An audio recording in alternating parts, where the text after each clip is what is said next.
Good morning. It's Tuesday, June 3rd, and we all know that President Trump has been trying to shrink the federal government for a long, long time, and he has been continually stopped by judges who he has even appointed.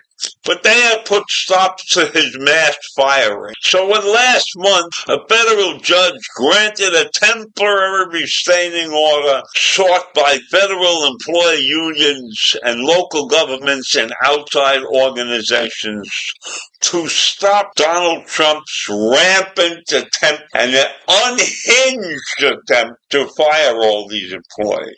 Because he has not taken the time and effort to sit down and analyze the effects of what he is trying to do. Now, I'm not against shrinking departments that are not performing or that are overemployed or whatever the reason is, because they're costing lots and lots of money that may be able to be saved. But it takes research to do that.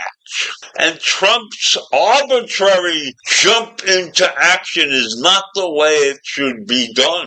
So a judge halted his drastic cuts to agencies that have been under his executive order to get emptied. And if you saw the signs of the people who are under attack and are standing outside government buildings holding these signs saying to Congress, hold the line, don't surrender.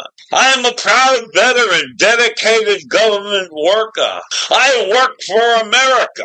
Signs like that are outside these buildings, these government buildings, and hundreds of people are there waving American flags. So when the senior district court judge, Susan Ilston, on Friday evening granted a temporary restraining order that was sought by the federal employee unions and by local governments and outside organizations that rely on federal services.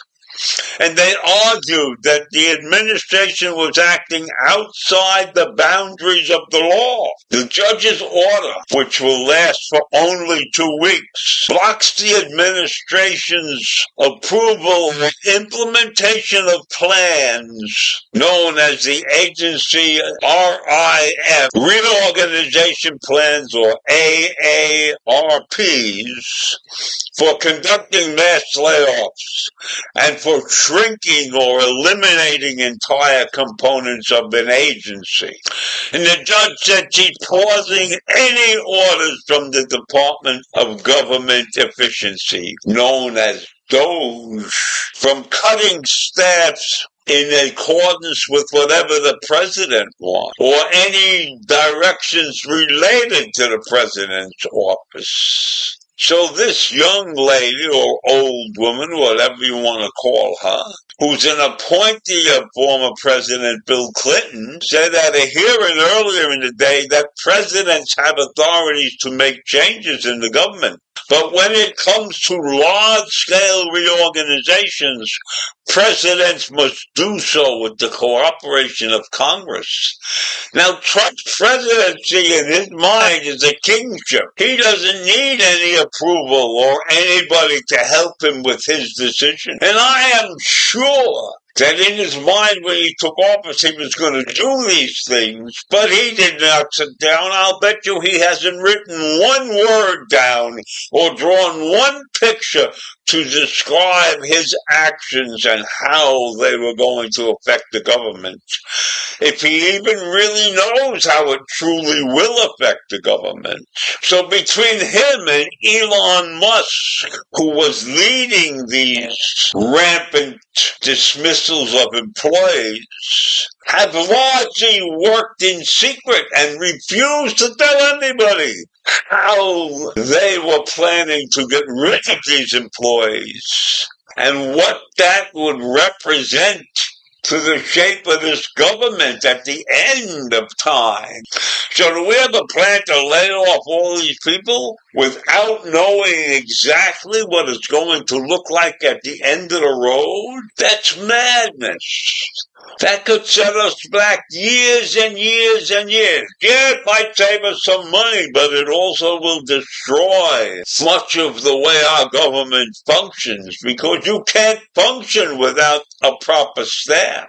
And if you cut people wholesale, the good go with the bad. So what is this Office of Management attempting to do? This is not the way things should be done.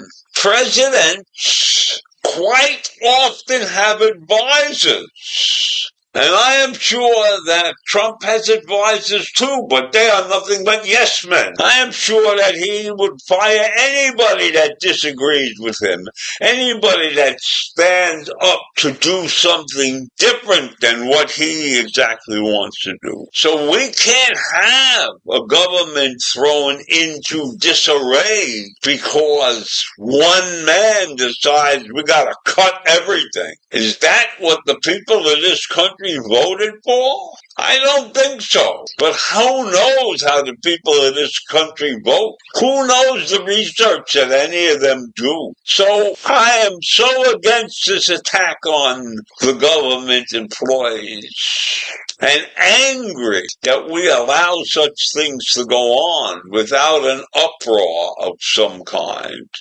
Yes, the government employees have gone on strike, but have they been backed by the general public? I didn't see any of that. So I leave you with that. Another terrible decision by Donald Trump and his cadre of non-think. Have a great day. Take care. Bye.